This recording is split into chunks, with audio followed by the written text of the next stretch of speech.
بالآخر مولانا فضل الرحمان کو جواب مل ہی گیا۔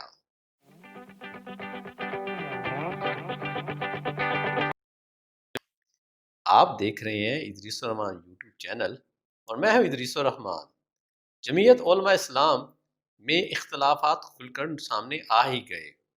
حافظ حسین احمد جو کہ جمعیت علماء اسلام سے ان کا بڑا دیرینہ تعلق تھا اور شاید 40 سال سے وہ وابستہ تھے، انہیں پارٹی سے نکال دیا گیا ہے، اور انہوں نے ایک ٹی وی انٹرویو میں اس بات پہ سوال کیا کہ مولانا فضل الرحمان پی ڈی ایم کی قیادت کی وجہ سے 2 بچوں کے ہاتھوں میں کھیل رہے ہیں، یعنی مریم نواز صاحبہ اور بلاول بھٹو زرداری۔ انہوں نے کہا کہ جب پی ڈی ایم میں ایک چیز طے ہو گئی کہ اسمبلیوں سے استعفے دینے ہیں، تو بلاول بھٹو زرداری پھر سینٹرل ایگزیکٹو کمیٹی کی باتیں کیوں کر رہے ہیں؟ انہوں نے یہ بھی کہا اگر ہماری پارٹی میں یہ سوال پوچھنے کی اجازت ہوتی کہ 15 دن پچھلے سال جو دھرنا دیا گیا تھا، کارکن جو ہے سردی میں بیٹھے رہے، تو کس کے ایما پر وہ دھرنا دیا گیا اور کس کے ایما پر وہ دھرنا واپس لیا گیا؟ اسی طرح مولانا شیرانی جو کہ جمعیت علماء اسلام سے ان کی بھی بڑی دیرینہ تعلق ہے، اور بلوچستان میں جمعیت کے حوالے سے وہ ایک بہت بہرحال ایک مقام بھی رکھتے ہیں، انہوں نے بھی اوپنلی مولانا فضل الرحمان پہ بڑی شدید تنقید کی ہے۔ انہوں نے تو یہاں تک کہا کہ مولانا عمران خان کو سلیکٹڈ کہتے ہیں تو مولانا تو خود سلیکٹڈ ہیں۔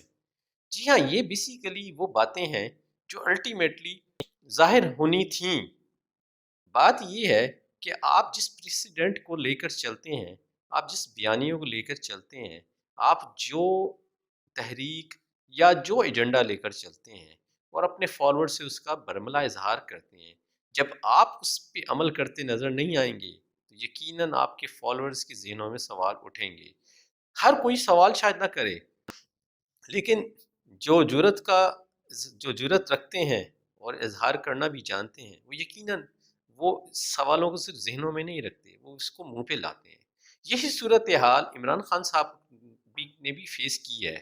جب وہ دھرنے کے دوران میں جن بیانات کی باتیں کرتے رہتے، وہ بیانات آج بھی ان کے گلے پڑے ہوئے ہیں، اور انہوں نے دھرنے کی جو ایک روایت قائم کی۔ آج صورتحال یہ ہے کہ اگر کوئی طالب علم ہے، کوئی استاد ہے، یا کوئی تاجر ہے، یا کوئی ملازم ہے، اور انہیں ان کے مطالبات پورے نہیں ہوئے اور یا انہیں کوئی شکایات ہیں، تو وہ بنی گالا کے بعد جا کے بیٹھ جاتے ہیں، کیونکہ خان صاحب نے یہی ایک تربیت کی، خان صاحب نے یہی ایک روش دکھائی۔ جب وہ روش آپ دکھا چکے ہیں تو یہ اب روش آپ کے جو پسند کرنے والے تھے یا جو آپ کے فالوور تھے یا جو فالوور نہیں بھی تھے وہ استعمال کریں گے۔ اسی طرح ہمارے ہاں جمہوری رویوں کی اور غیر جمہوری قوتوں کی باتیں تو ہوتی ہیں، لیکن اس وقت یہ ساری باتیں کہتے ہوئے ہماری جماعتیں، چاہے وہ مذہبی، سیاسی یا لسانی سیگمنٹ سے تعلق رکھتی ہوں، وہ بھول جاتی ہیں کہ ان کے اندر بھی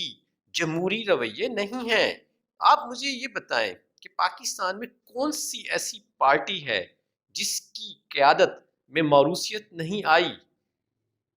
تو اب جہاں کارکن ہے، درینہ کارکن ہے، جہاں لوگ نظریہ رکھتے ہیں، جہاں خاص طور پہ جہاں نظریے کی بات ہوتی ہے، وہاں لوگوں کے یقینوں میں سوالات ہیں۔ اگر بات ہے ذہنی غلامی کی، وہ ایک علیحدہ چیز ہے، لیکن جہاں باشعور لوگ بھی ہیں اور وہ سوجھ بوجھ بھی رکھتے ہیں، اور تو لیکن اب اس کو پاکستانی منظر نامے میں ایک اور اینگل سے دیکھا جاتا ہے کہ دیکھیں جی میاں مولانا صاحب کے خلاف جو ہے یہ بغاوت پلانٹڈ کی گئی۔ وہ بھائیوں، بات یہ ہے، شاید یہ ریزن بھی ہو، مولانا صاحب جس رستے پہ چل رہے ہیں، مولانا جو لینگویج استعمال کر رہے ہیں، مولانا جو سوال اٹھا رہے ہیں، وہ سوال لوگوں کے ذہنوں کی گرہوں کو کھول رہے ہیں، تو وہ سوال پھر مولانا صاحب کے لیے بھی آئیں گے۔ مولانا صاحب کو بھی تیار رہنا چاہیے کہ یہ سوال آنے والے دنوں میں اور ان کی پارٹی کے ارد گرد کے لوگوں میں اٹھیں گے۔ اگر آپ دیکھیں تو مولانا کی پارٹی میں ان کی خاندان کی گرفت بڑی مضبوط نظر آتی ہے۔ آخر جو لوگ اتنے سالوں سے وابستہ ہیں، کیا وہ صرف یہ خاندانی معاملات کو دیکھتے رہیں گے؟ تو مولانا کو جب بھی ان کی ذاتی حوالے سے جہاں کہیں بھی بلایا جاتا ہے تو مولانا اپنی پارٹی کے کارکن اور مدرسے کے طلباء کو وہاں بھیج دیتے ہیں، اور یہی حال دوسری پارٹیوں کا ہے، خاص طور پہ پی ایم ایل ہے اور پیپلز پارٹی ہے، وہ بھی لیڈران کی جو ذاتی معاملات میں، جو ان کے مالی معاملات کے حوالے سے جو کیسز ہیں، ان میں جب بھی انہیں بلایا جاتا ہے تو وہاں وہ اپنے پارٹی ورکرز کو سامنے لے آتے ہیں۔ تو مولانا انہوں نے بلکہ ایک دفعہ انٹرویو میں کہا بھی تھا کہ ان کی نظر میں کرپشن کوئی ایشو نہیں ہے۔ تو بہرحال آپ اپنے ذاتی معاملات میں پارٹیوں کی لوگوں کو لاتے ہیں تو لامحالہ کسی نہ کسی لیول پہ یہ سوال اٹھیں گے، اور ایک اچھی مطلب اس بات کو اگر ایک پازیٹیو اینگل سے دیکھا جائے تو ایک مثبت بات بھی ہے کہ جہاں ہم اکاؤنٹیبلٹی کی بات کرتے ہیں، جہاں ہم عوام کی خواہشات کی یا عوامی امنگوں کی بات کرتے ہیں، تو پارٹی ورکرز بھی بیسیکلی عوام کے زمرے میں آتے ہیں، اور اگر پارٹی ورکرز یا پارٹی کے عہدیداران اگر اپنے لیڈران سے یا پارٹی سربراہان سے اس قسم کی باتیں اگر کرتے ہیں تو یہ ایک اچھا شگون ہے، اور اس کو اچھا شگون ہی لینا چاہیے۔ یہ تھا آج تک کا میرا ویلاگ، امید ہے کہ آپ کو پسند آئے گا۔ پسند آئے